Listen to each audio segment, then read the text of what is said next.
Balima Anyokuma, très urgent et très grave. Balima Amboraka, information téléman dosro. Ko Bina Jaraka Moro, Koutara, Dougou Fla de Chi, Kamrot Lantier Befara, Chou de Beka Bofambe. Une information sera bi, jeudi 7 mai 2026. Au Wakati Kele, blocage be Fambe, Moro Chite Kabo. Et puis, en même temps aussi, et blocage be Kita. Anga citerne munu be ka bɔ Côte d'Ivoire n'anga marchandise munu an mɔgɔ bɛ dumuni ni fɛn mun na u kɛlen bɛ ka yɔrɔ bɛɛ bloquer maliyɛnw mena na don a détail la k'a fɔ an mena jɛ ka bɛɛ lajɛlen lajɛ ɲɔgɔn fɛ me ka kuma fɛ yɔrɔ min na sɛbɛnni fila yɔrɔ la an ka village fila de bɛ yen nɔ mena village fila bɛ tɔgɔ bɔ ka yira aw la voilà a yɔrɔ filɛ yɔrɔ la ko l'attaque simultanée qui a visé Korikori voilà ko Korikori et Komosogu a causé la mort d'une cinquantaine de personnes.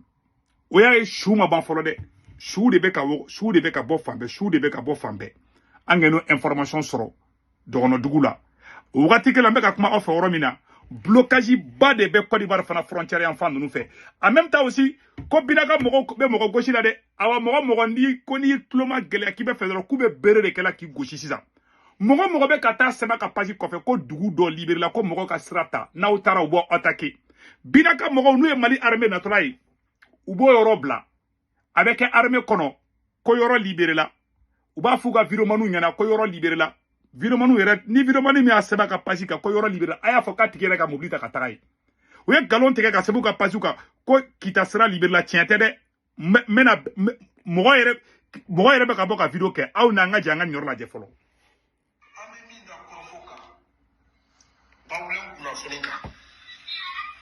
o de hali faamaw ta min tɛ panko kɔnɔna na u tɛna se ka jatigɛ wale tigilamɔgɔ ninnu u t'u ye u tɛn'u ye donc u bɛ sira tigɛ wagati fila de kɔnɔna na wula fɛ ani sɔgɔma joona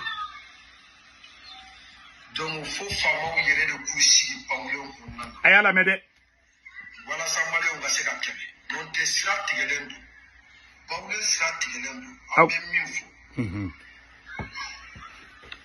donc u bɛna mɔgɔw caca u bɛ mɔgɔw bugɔ yɛrɛ i bɛ bugɔli min yɛrɛ dɔn bi la u bɛ mɔgɔw dɔw bugɔ a ka bon hakili ma ni lɔgɔbolo ni busan dɔw bɛ faamu mais lɔgɔbolo u bɛ ka plaque ci o de donc an bɛ min fɔ maliyɛnw ye yɔrɔ in tigɛlen don an t'a dɔn faamaw kɛ bɛ ka labɛnba min sigi ko in kama a bɛɛ lajɛlen kuma mɛn minnu bɛ ka taa sɛbɛnw ka pages sanfɛ ko siraw libéré la a y'a f'u yɛrɛ na k'u ka taga i jɔ a sira la ka video kɛ comme ça maliyɛnw bɛ da la ni mɔgɔ Ablaye Mayiga ma taa fɔ ko blociste tɛ yɔrɔ si ya mɔgɔ minnu wulila k'u bɛ taga u ye mɔgɔ caman ka kari jeni a y'aw kɔlɔsi ninnu tɛ Mali kun n y'a fɔ a ɲɛna dɛmɛ cogo tɛ Asimi na a bɛɛ ni kuranɛ cɛ Asimi tɛ se ka problème régler ne de filɛ ka fɔ a ɲɛna walayi bilayi a tɛ se a pusul c'est à dire u bɛ k'u galon kɛr'u talan de u ye galon u ka vidéo bɛ ka taa galon tigɛ ko sira libéré a cɛ yɛrɛ kumakan mɛn sira ma libéré dɛ ni mɔgɔ kɛ sira ka bila u b'i ka mobili jeni n bɛna preuve filanan fana yira aw la an ka blocage de bɛ fan bɛɛ aw n'an ka jɛ an ka nin yɔrɔ lajɛ fana.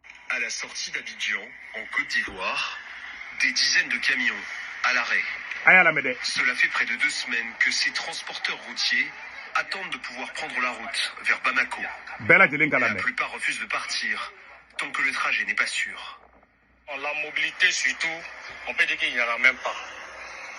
Parce qu'avant, on pouvait faire 300, 350 camions jour. Mais aujourd'hui, il n'y a même pas 50. L'attente est longue pour ces travailleurs. À l'image d'Oumardila qui espère rentrer chez lui à Sikasso, dans le sud du Mali. Le travail est notre priorité parce que nous avons une famille. Nous venons à Abidjan pour travailler puis repartir. Les attaques au Mali ne datent pas d'aujourd'hui. Parfois, c'est déjà arrivé qu'on les rencontre et parfois non.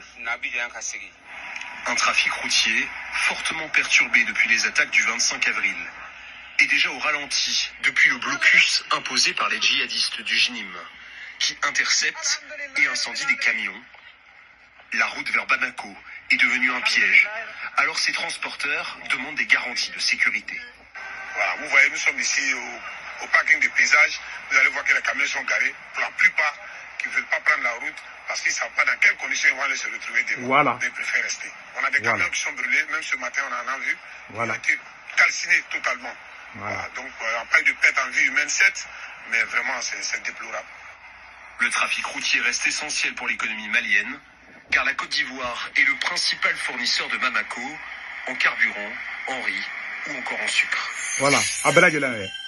Anga sugoro bebo Côte d'Ivoire. Anga molo bebo Côte d'Ivoire. Anga carburant bebo Côte d'Ivoire di. Awa osra de tegale fletan.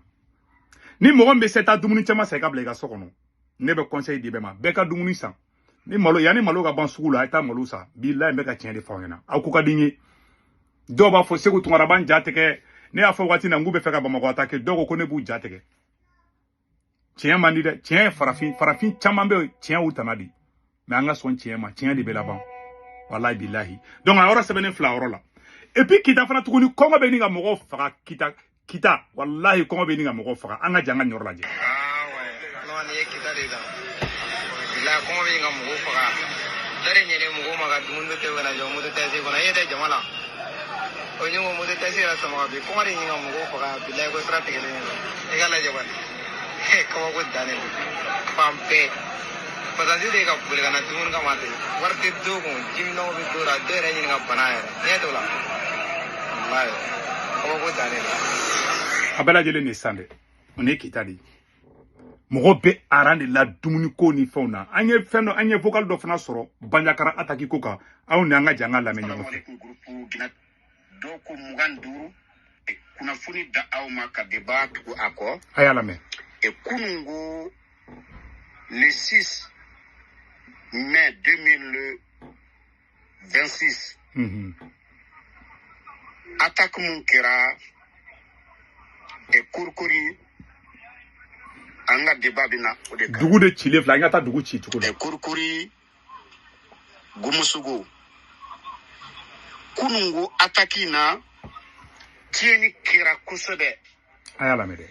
Kurkuri oye Banyagara maradi Banyagara attaque mun kera Kurkuri aha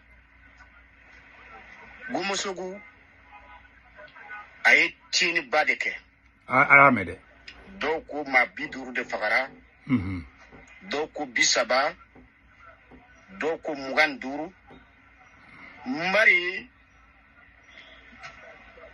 sube ka ye ka fagadi sube ka bofa ma fala munu ye suye uluko mugani duru après munu ya ye ko bisaba dugu yere titugo munu ya ye ko biduru dugu yere titugo fle donc exact hadamade ni muntura kurkuri gumusogu atakina o madren folo Banyagra mara e groupe gina dogo international ambe aw nyininga o kurkur o dugi be accordé kono information ou ye mun fo anye na ya sur information dira voilà na jele ndu ku be attaque de kono so ku be accordé kono e utara ka attaque ka ma muga ani duru do ko bisaba do ko biduru donc nombre exact antisaka au difolo parce que folo mun yira o kofe su munu yira sube kaye katakati